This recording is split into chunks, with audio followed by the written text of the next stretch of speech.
was poor at everything. I had no hope to become a partner. Even that I had never read a single book in my life with the 30,000 dirhams of investment. And that has grown into a 150 people company, into a multi-million dollar business at the moment. We have thousands of clients, and a business is building a system of systems. Yes. System of systems. What are the biggest enemy for growth, you think? Not changing.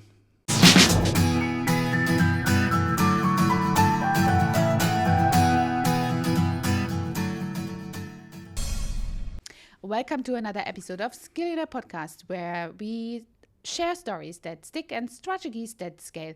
I'm your host, Dr. Angela Thomas, entrepreneur, leadership expert, and the founder of Skillionaires Ecosystem. In every episode, I speak with entrepreneurs, founders, and influential leaders about their expertise that has shaped them and their strategies behind their success and the lessons that you can learn and build your own sustainable success in business from. And my guest today is Muhammad. Muhammad Tariq is a founder and the CEO of InZone Group and hosts himself the podcast Think and Grow 10x. Wow.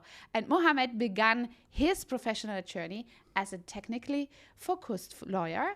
Over the time, he transformed his legal professional into an entrepreneurial journey that he built it InZone with, and into a company, not only some kind of setup company, but into a company that supports international founders throughout their entire business journey in the UAE, from company formation and visa to banking, taxation, legal services, and ongoing corporate services. InZone's mission goes far beyond simple issuing a trade license. And today we will talk about Muhammad's journey from a lawyer to an entrepreneur in the growth of InZone, the company that has a system behind the scaling. And we wanted to know that system and pick Muhammad's brain. Very warm welcome, Muhammad. Thank you for having me, Dr. Angela. It's wonderful, such a detailed introduction. Very, very pleased to be here. Yes. Very excited for this conversation. It's my pleasure, because I wanted to know something. Yeah. That's my very first question, because I am always so much in a respect of legal advisors, of lawyers, of people that hold all of the, paragraphs in their head. What made you come first to Dubai? Being in Dubai, then as a lawyer, and where was the switch that you turned this all into an entrepreneurial journey of business and made out of this such an expanding sort of business? Tell me a little bit more about this. Okay, great. So I came to Dubai in 2007. So it was an opportunity with a law firm, which is region's largest law firm. So I got this opportunity, and I was working there as an mergers and acquisitions expert, lawyer. So, my background is that I come from a very small town in Pakistan, and with the stroke of luck, I happened to be in the UK for studying law, and I became a barrister there, and then I went back to Pakistan, and I started my law practice in a law firm. And then I moved to Dubai with this opportunity, and then when I came here, as you've rightly said, I was a technically driven lawyer. I unfortunately did not have any entrepreneurial mindset like you had. You'd mentioned just off camera that you started your first business when you were 18, right? I was completely different. So, at the age of 18, I was just passing out of my college, actually, in my hometown. So now with this law firm, I was advising clients, and of course, practice was fine. I was, learning how to, be part of, the law firm and how to advise businesses. But one thing that was lacking in me was this entrepreneurial mindset. And because of this shortcoming, I did not expect or hope to become a partner in the law firm. That's what was your goal, to become a partner of the... That was the goal, and that happens to be the goal for most lawyers who join law firms, right? So when you okay. qualify as a lawyer, Yeah. you would join a law firm with the hope that you'll slowly rise within the firm and then eventually make a partner. And for that they look at your business development skills, your soft skills. You need to be a great speaker, you need to be developing the business, you need to be having wonderful relations with the clients, you need to bring in business. Yes. And I was poor at everything. I was quite bad at Why? all of these, apart from just the legal advice, which I was quite good at. I was very proud of the fact that I could draft contracts, I could draft legal opinions, and my seniors were quite happy with that.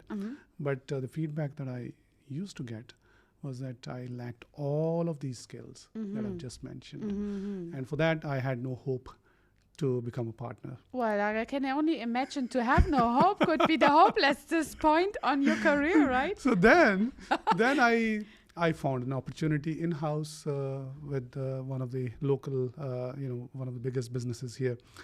And then that was my escape. I said, if I can't become a partner, I have to move now, because that's how it works in law firms. So I found this opportunity and moved in-house with this company. And then I was there, and I used to feel, what's going on?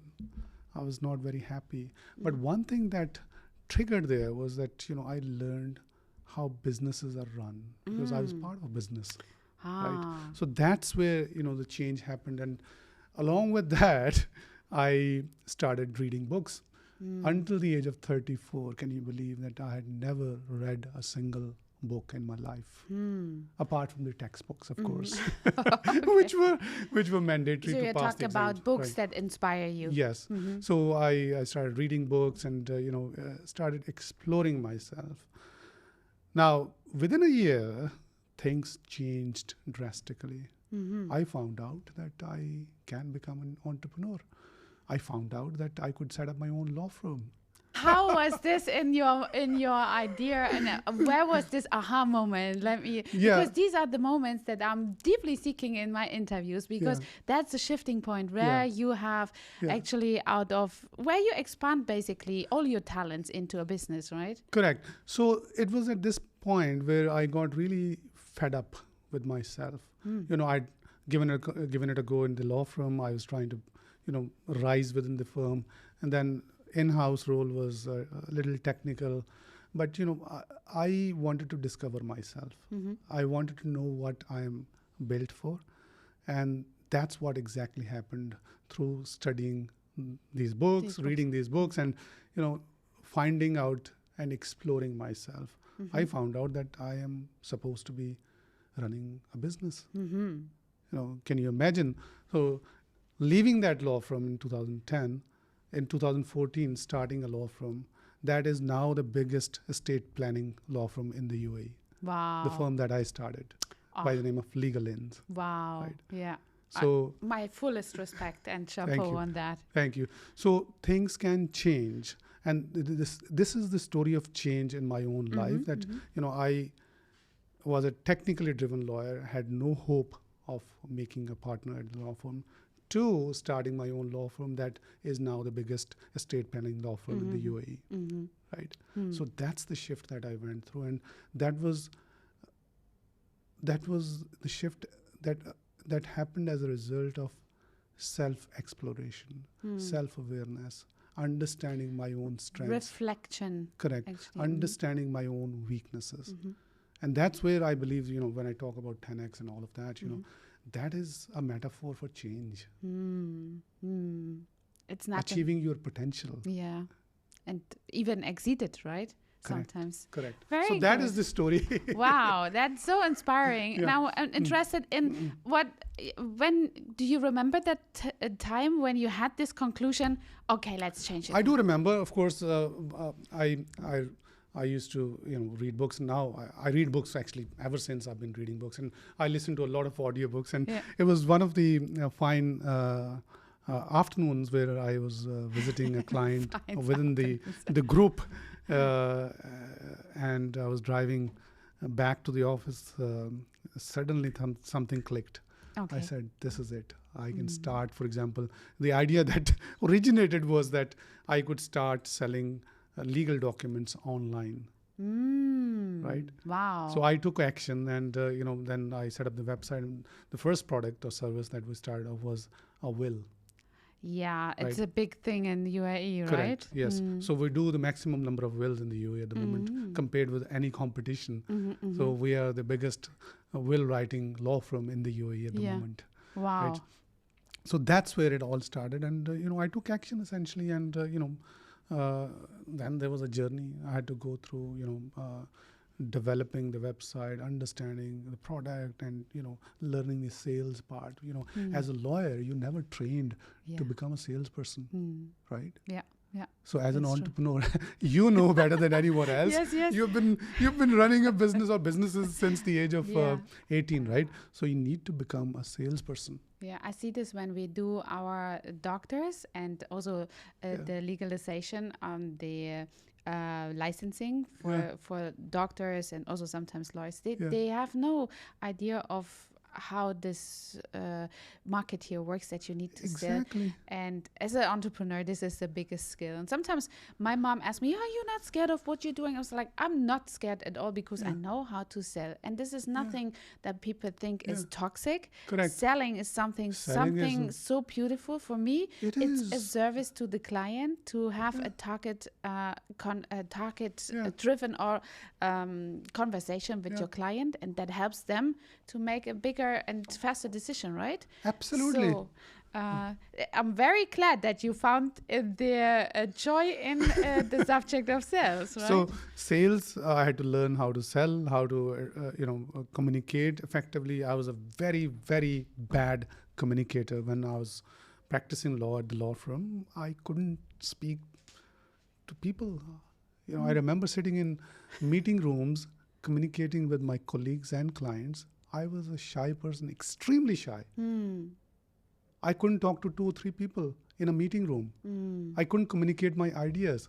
So I had to make that shift to not only generate those ideas, but to actually communicate them in the most effective way. Yes. And sales is one of the best communication techniques or skills that you are supposed to have. And practice a lot right? with that. Absolutely. Yeah. At any given point in time in our lives, we're either selling or we're buying, be it an idea or a product. Yeah, exactly. Yeah. At the moment, I'm communicating with you. I'm selling a point of view to you, right? Exactly. Strictly speaking, if you were to look at the word sales here. Yeah. It's such a beautiful transformation that you share with us. Thank you for that. Let us forward a little bit towards your journey within InZone. Now you have started with a small team, right? Yeah. If I have, in preparation of this interview, I think I have researched like 4 or 5 people. Is that correct? Yeah. And now you have 150? Yeah. Please tell us how you scaled in that one. So I think we've grown organically. How we started was completely online with the law firm, and then gradually, over a period of time, we built the business. It was completely a bootstrap business. There was no investment from anyone else. It started off with 30,000 dirhams of investment, and that has grown into a 150 people company, into a multi-million dollar business at the moment. We have thousands of clients. And coming back to your question, for a period of good 4 years, we were a team of 3 people, around 3 people, right? That was the most difficult time in our business. 'Cause that's where, we had to learn how to sell, how to market ourselves, how to mature the product, how to serve the clients better, how to, gain trust from the market. We didn't have an office space either, right? So it was It reminds me of my journey here in Dubai. Absolutely. So it was a very humble beginning. And then in 2018, we started InZone. So InZone started off again with a couple of people. We had a rented office space, a very, very small office, where I could hardly fit in myself. And then the journey started from there. And in 2020, I remember just before the pandemic, we moved into our own office space, about 1,100 square feet office space, and we were a team of 5 people at the time. So everything before that was just a very, very tough period for us in terms of growing, extremely slowly, just making sure that we are profitable, we are generating enough revenue to actually sustain as a business, and we're accumulating enough net profits to ensure that we are actually able to put the money back into the business, right? So that was very important. 2020, 5 people, and 2025, 26, we're 150. So that's where, we started growing at a very fast pace. We could do that because we had built the foundations. Right? Yes, that's so important to have the foundations, the processes before you start the scaling process. Mohammed, I wanted to pick your brain on that aspect, as you mentioned, the pandemic. I'm trying to always avoid this, but it is a framework of crisis and management inside the company at this stage that we have underwent. Everybody has underwent this. So I wanted to know, you described you moved 2020 just before into an own office space, a bigger one that you could grow. You made literally space for all of people. Then this pandemic started. What was the thought process in you? Did you see it immediately as a chance, or you was like, was that the right decision? I'm a little bit, under tension here. Or did you see, okay, this will lead into a massive chance of growth within the UAE because of the global positioning that UAE basically had within the COVID. So see, when a crisis hits, I see it as an opportunity. The reason I'm able to see any crisis as an opportunity is that we're very, very conservative as a business in terms of maintaining a certain cash flow, maintaining certain reserves, which always would help us pass through difficult times. Yes. So we're going through this current situation as well. We've actually sailed through very nicely. Yeah. And same was the case during pandemic. Yes, I was worried. Yes, the team was worried. Yeah. Yes, we didn't know what the future would look like. But at the same time, there was a certain vision. There was a certain thought process, because we remained so small for the first 5-6 years, and we were so conservative in our cash accumulation. We did not have any fears at the moment, of losing the business, or we knew that time would pass, and we would sustain. Yeah, that is something very beautiful a founder could have, a business owner can have. That I heard recently from the CEO of Amar. And he said, can you not sustain actually 3 or 4 months of crisis? Did you not build up your business to sustain a 3 or 4 months crisis? And what you explain is the testimonial to that philosophy that you have to have something to sustain. That's very some basic case of crisis, and that's how you navigate through. You've studied scaling up, right? Yes. I mean, just before the recording, we were talking about your interests and your PhD, right? I mean, you mentioned that you have done the thesis perhaps on scaling up. And one of the key components of any scaling of a business is the reserves. Exactly. Right? You need to have the reserves. You need to make sure that you're able to pass through any times. Yeah. Because businesses would go through times which are either difficult or challenging, or whatever that time is. You need to be able to find opportunities in those times. Yeah. Right? We found opportunities in this situation as well. Yeah. We found opportunities in that situation during the pandemic too. Yeah. Right? So what happens is that when you are tight on cash, your entire focus shifts from finding opportunities to actually, sustaining the business, and you end up making so many bad decisions at the time. Exactly. How to pay the next salaries? You just can think from 1 month to the other. Correct. This is not like kind of a growth mindset, right? Correct. Yeah. Just imagine your entire mind is focused on just making it through, basically, in trying to pay the salaries. Yeah. Now, if you imagine that you have 6 months to a year's of reserves as a business, which is the best position, right? Yeah. And then you think that, it's not going to be a problem. And now people are going to be you're going to be looking for opportunities, right? Yes. Yeah, that's so true. And we saw this in the last geopolitical tension that we underwent here. Yeah. I was really blessed that I could have seen this as an opportunity. Yeah. And I had held so much touch point to my clients Yeah. that I exactly figured out what they need in this. And out of this, a totally whole new product was created, which is Wonderful. now a very cash flow machine. Yeah. And that is something I always adore. Crisis, challenging points, because it brings you Yeah. to the edge of your comfort zone and Correct. brings you to results that you have never achieved before. Absolutely, right? Yeah. absolutely. So I'd like to draw a nice parallel here. I read a lot of books, and the best book that my top favorite book is Good to Great, right? Yeah. Which is a business book. I'm sure you would have read it at some point. Which talks about actually Great by Choice, the second book after this, the author has written, which talks about luck. Right? Okay. So there are two types of luck, Oh, yes. right? Good luck and bad luck, right? You can have an event of good luck and then screw it up. You can have a bad luck event and still make the best of it. Yes, you make something. And there out are of it. businesses out there around the world who actually screw up when they have a good luck event. Yeah. They don't know how to handle it. Exactly. They don't Right. have the capacity to Correct. receive all of these opportunities, Correct. right? Because Absolutely. And we have many, many examples of businesses who've had bad luck events, but they took advantage of that situation, and they became great companies. yeah, that's true.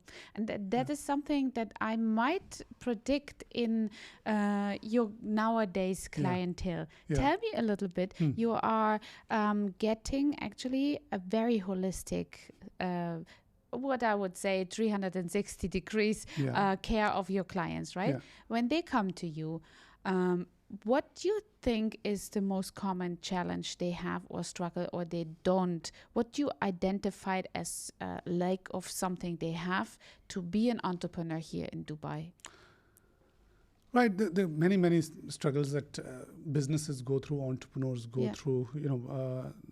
What we do is we make things easy for everyone, right? Yeah. I mean, the reason that our business model exists, it is to serve an entrepreneur and help them with the journey, right? So that starts with, for example, setting up the business, right? One of the things that actually sets us apart is that I'm a lawyer and we have a law firm too, and we know that we know the legal foundations of a business, and many people actually go wrong with setting up a business in a wrong place, right? Just because someone out there is just simply selling a license in the form of an advice. Yeah, they have their own agenda, right? Exactly, own agenda. They have their targets with the free zones and this and that, So with us, we have a different DNA, right? We have a DNA of advising the client. I discovered this already in preparation of this interview, and I wanted to know from you where and how do you genuinely find out this is the right strategy? How is your process to see the perspective and put yourself in the shoes of your client to find that right strategy? What is right for the person, not for your business targets, which are certainly important, but they come when you make your when you make your clients happy anyway, right? Yeah. So it's a very simple thing here. I mean, there's no rocket science here. You got to understand what the client is looking to achieve. So and give them goals. the best possible way forward for that, right? Any business exists in this world to solve a problem, right? Yeah. Any client comes to you or to me as a business to solve a certain problem, right? When a client comes to us, we ask them questions about their plans, what kind of business they're looking to set up, what kind of business plan they have, what is their budgeting, and what is their vision, mission, right? I mean, exactly. So if we understand what they're looking to achieve, we are best positioned to actually help them, because we have a complete ecosystem that actually can understand their requirement and fulfill that requirement. Yeah, that's so important. I think this is actually a strategy to go from the stairs down, from the last point of what the client wants to achieve. Correct. And then you structure it down. This is Correct. A lot of times I figure out when clients are coming to me that also have an end goal. I was like, why you didn't take this in consideration, this and this and this. And so they said we never shared our end vision with the person and who helps us doing XYZ when we do licensing for our clients, medical license. Like, I'm just like, okay, I'm very frustrated how careless some companies, service-based companies can be in the benefit of their clientele. Yeah. And I'm very honored that you have towards that a totally other philosophy. Yeah, and thank you. obviously you can also transport this towards your team. Yeah. Scaling is a big team game, right? It is. So it's a very from complex 5 team game. to 150, wow, this is like a massive, It massive is. I mean, grow. I think we're very proud of that, and coming out of nowhere without any funding, without any, business background, without any entrepreneurial DNA. Exactly. And then helping entrepreneurs. Yeah. To go this That journey. becoming a mission for me, right? That's a complete shift in my own life. Yeah. Wow. Right. I get goosebumps with that. Yeah. Muhammad, would you explain me a little bit about the ecosystem in InZone and the leadership that you are taking, the structures that you are having? What are your secrets in leading a big team of 150? How do you do this? Are they all in-house? Are they some outsourced? And how you handle this? Because as an entrepreneur, I find it very challenging, and I have done this before, to have home offices with people. Nowadays they ask for home offices. I was like, okay, I don't want it to be old-fashioned, but then I see it always not successful. Home office is always not successful for me, for my business structure. And I wanted to pick your brain. What are your leadership systems behind your business grow in that matter? Yeah, you've used the word systems, right? So I just did a reel this morning for Instagram. Okay. So where I explained that if you have a product or a service, and if you think that you are going to set up a successful business out of that product or service just by building that product or service, it's not going to happen. Yeah. Building a business is building a system or systems. Yes. System of systems, right? Which starts with the mission of the entrepreneur, and which starts with the leadership skills, and then team building skills, right? Yes. Leadership that inspires people, which actually, which comes with a certain hierarchy. For example, the best example I always quote is from Good to Great, again going back to the book, which talks about 5 levels of leadership, right? Yes. It starts with the the executive, with the team player, and then manager, and then leader of leaders, and then the level 5 leader. So that's the philosophy we follow at InZone when it comes to leadership. And that results in the right delegation, right empowerment, right inspiration, right growth for everyone. Right? Very powerful, Right. Yeah. So with that, then we build the positive cash flow, and then we have communication systems, marketing, sales, and then we have, CRM, and then we have, the product. So everything is built around these things. I'm just thinking, I'm tuning in a team of 150 people, and I'm thinking, okay, the leadership is great done, granted. All of these people, they follow, your structure, your system, your philosophy. But some of them sometimes they opt out, right?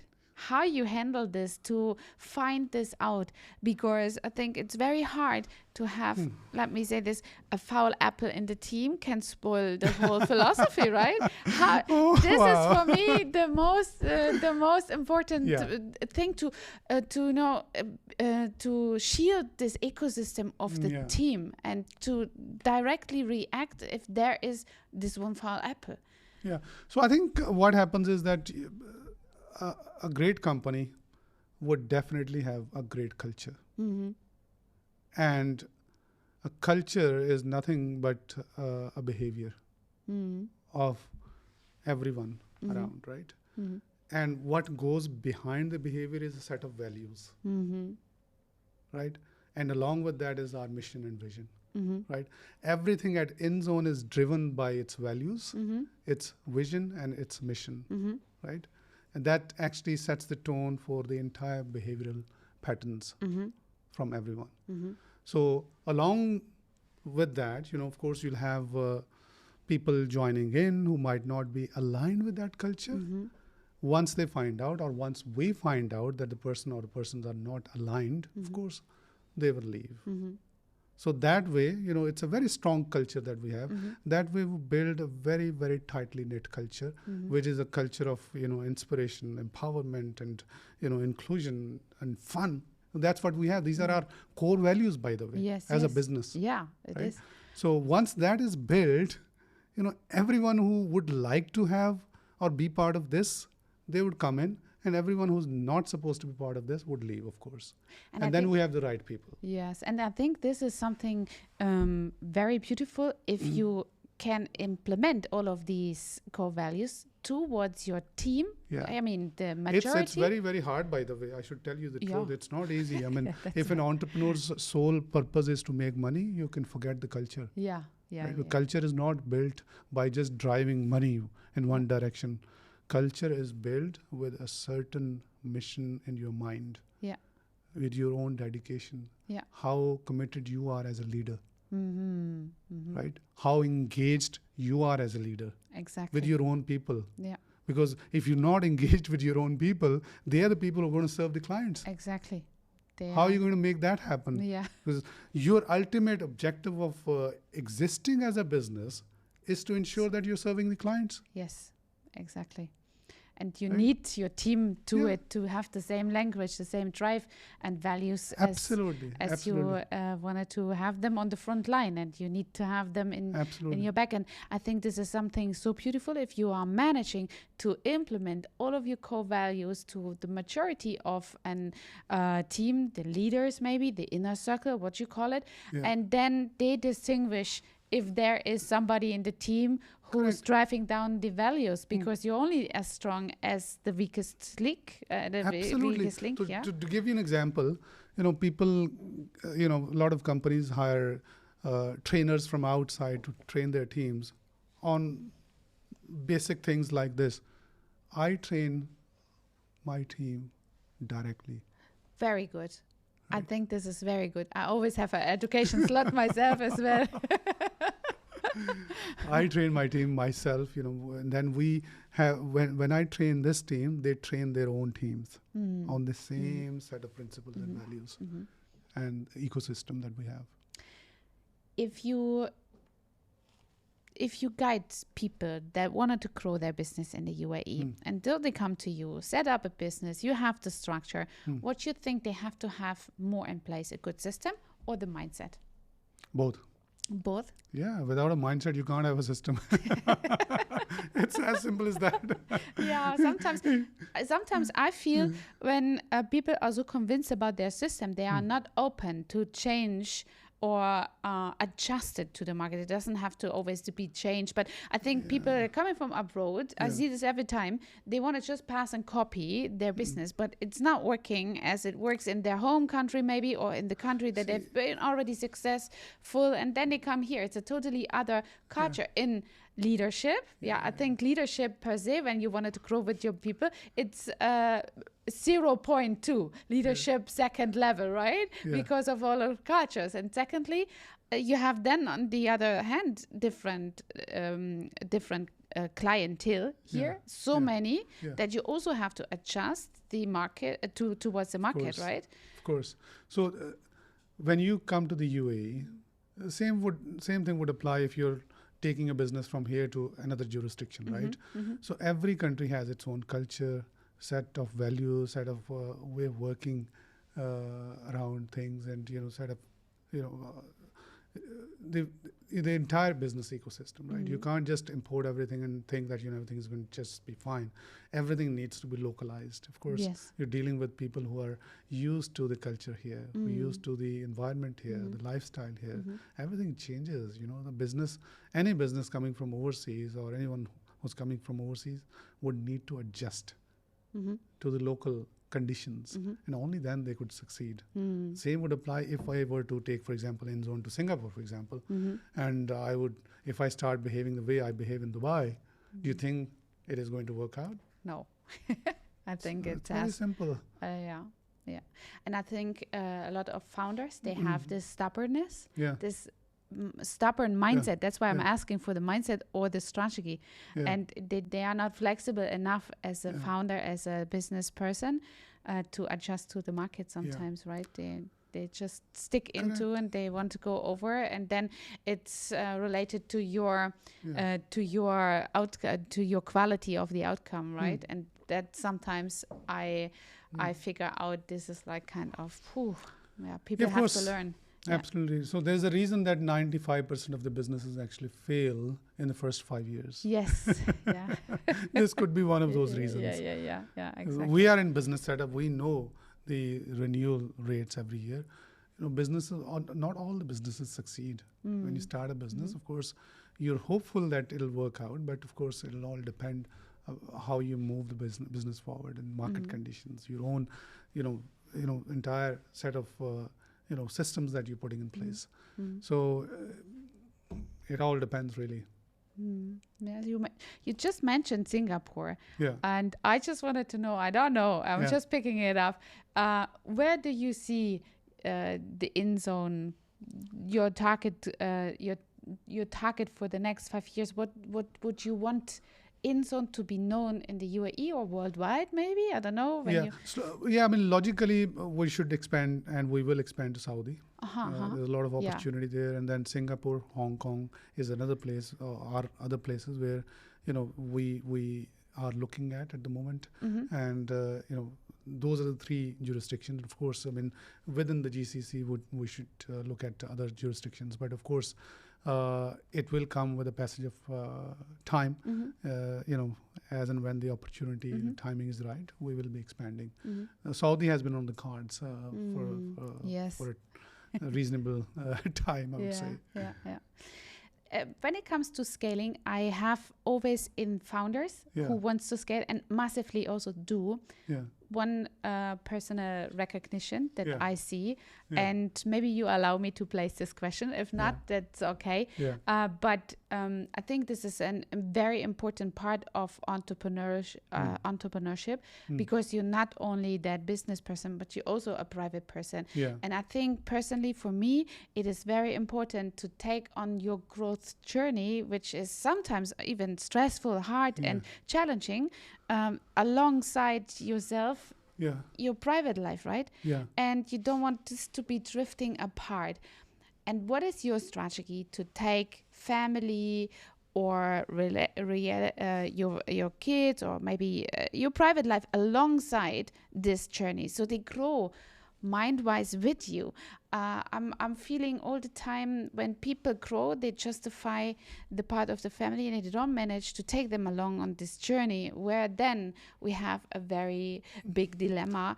And this is one of the biggest reasons you must know as a lawyer to destroy a company when divorces or wars are coming in, right? So what is your secret to take along your private life onto this journey of being as switched on, as on the same level of personal development? You talked about that. You cannot leave them aside, right? How you do this, for example? See, it's very simple. You cannot treat business as your entire life.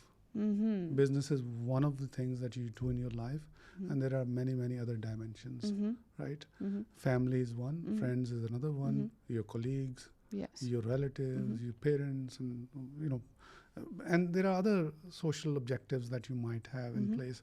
I think the best way that I learned how to handle this was from the 7 Habits book. Right? Oh yes, I love this one. Which talks about sharpening the saw, right? I mean, we are a combination of four things as human beings: body, mind, heart, and soul, right?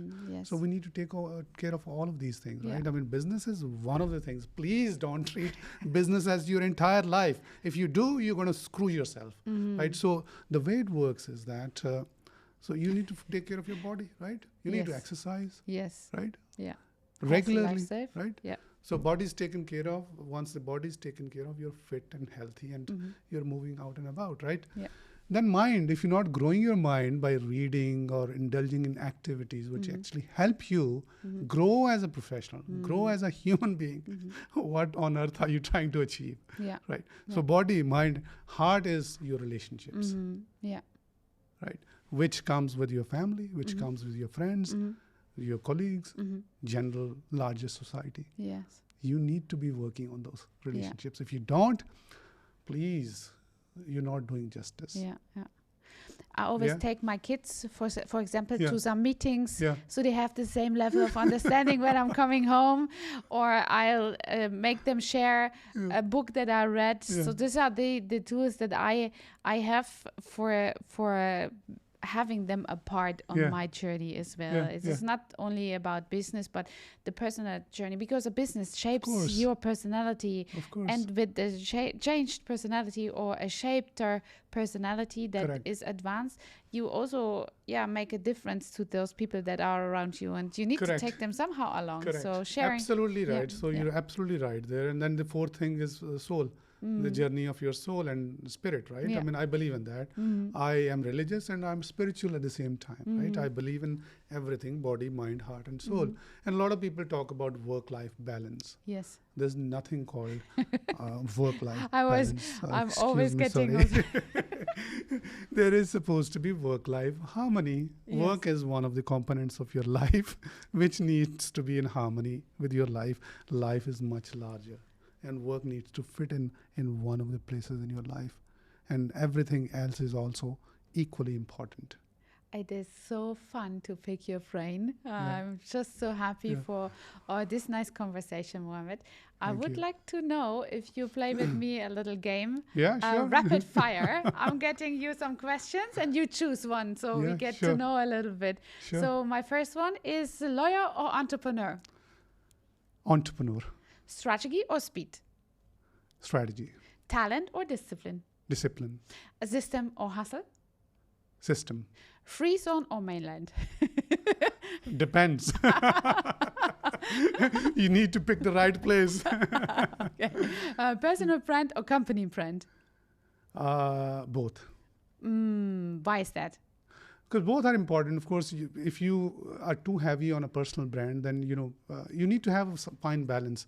It all depends upon your objectives in life, right? What are you trying to achieve? And I think both brands need to be equally important and pay attention to. Okay, Yeah. good.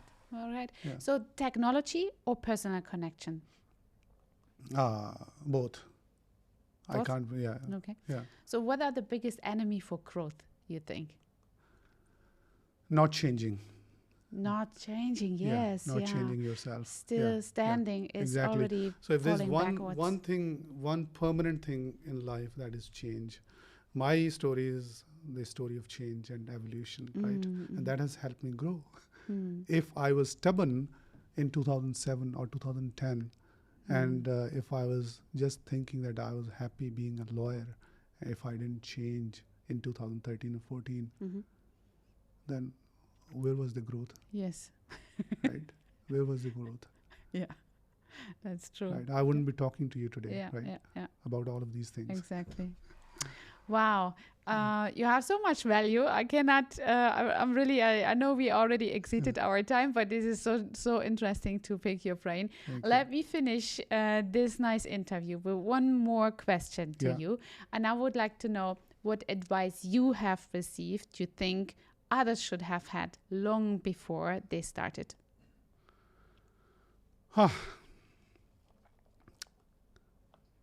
Focus on self-development. Mm-hmm. Develop yourself as a human being, develop yourself as a professional, and continue with the journey of growth. Yeah. Right? That's- Never settle for what you have. Yeah. Always keep working on yourself.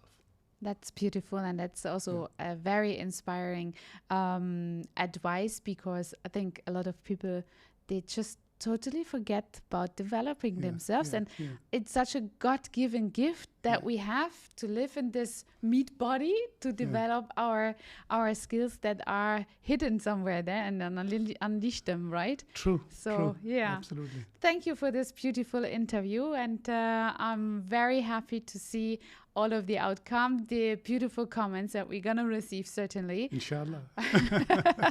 We are going to put all of the touch points that you can get in contact with Muhammad in the show notes, in the info box. So you go and scroll, and don't forget to subscribe this channel. We see a lot of listeners who has not subscribed to the channel. Please help us here to activate the bell, to be active on this channel, so we can share some good characters and outstanding talents here in the market to make your UAE and entrepreneurial grow very much supportive in our work and get you there where you want it to be. Thank you, Muhammad. Thank you so much, Dr. Angela. Wonderful being here. Thoroughly enjoyed the conversation.